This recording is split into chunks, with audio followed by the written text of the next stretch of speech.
Friends, in our daily life, we come across with transaction of payments through checks, and sometimes check bounces. Either you are aggrieved party or you are accused party. So this video is for both of you, either in the capacity of complainant or in the capacity of accused.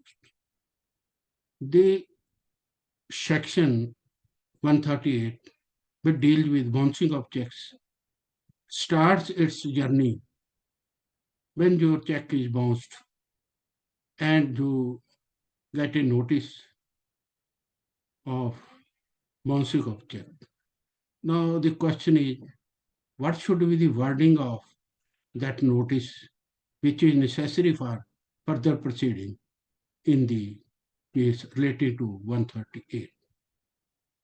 Our Honorable Himachal Pradesh High Court has recently ruled that the statutory provisions in the form of Section 138 Negotiable Instrument Act indicate in unmistakable terms as to what should be clearly indicated in the notice.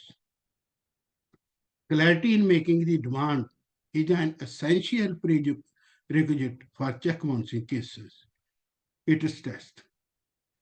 The observations were made by Honorable Justice Ajay Mohan Goyal while hearing an appeal in terms of which the appellant had challenged the judgment passed by the Court of Subdivisional Judicial Magistrate, District Mandi, Himachal Pradesh, in terms whereof a complaint filed under Section 138 of the negotiable instrument by the present applicant was dismissed. The complainant The complaint of the appellant petitioner had been rejected by a trial court primarily on the ground that the notice issued after the check was returned back as dishonored was no notice as contemplated under the provisions of the Negotiable Instrument Act, as no demand of money was made therein.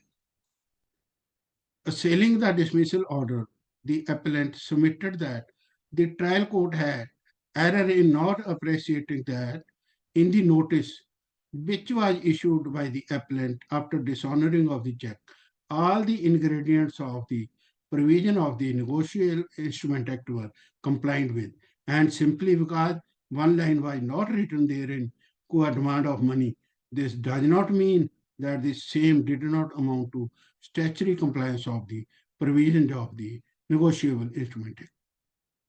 Appellants further contended that the notice that was issued was not a general notice, but it was in terms of the Negotiable Instrument Act and issued after the check in issue stood dishonored.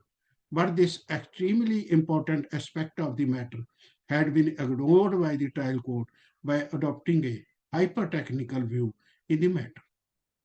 Adjudicating upon the matter, Justice Goyal observed that Proviso B to Section 138 of the Negotiable Instrument Act have used the word makes a demand for the payment of money by giving a notice in writing. However, the notice that has been served by the appellant demonstrates that though there was a mention of dishonoring of the check, what in terms of the language of the proviso, no demand for the payment of the said amount of money was raised in the said notice by the appellant. Observing that Section 138 of the negotiable instruments, the statutory provision indicate in unmistakable terms as to what should be clearly indicated in the notice and manner of demand it should make, the bench pointed out that in the instant case, the notice which was issued after the bouncing of the check carried no demand of the amount of the bounce check. In this background, the finding returned by the trial court that the notice was no notice in the Irish law as is envisaged in the under the provisions of the negotiable instrument were correct findings. In view of the same, the bench found the petition devoid of any merit and dismissed the same. This is the case title is Dalma Devi versus Roshan Lal.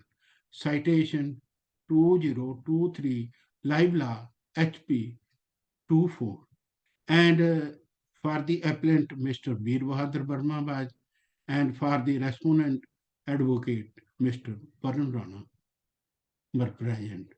So be careful while dealing with the notice. If a party comes to you, it is your duty, legal duty, to cover all the legal ingredients in your notice for the bouncing of the check. That's all. God bless you all. See you again next video. Till that, bye bye.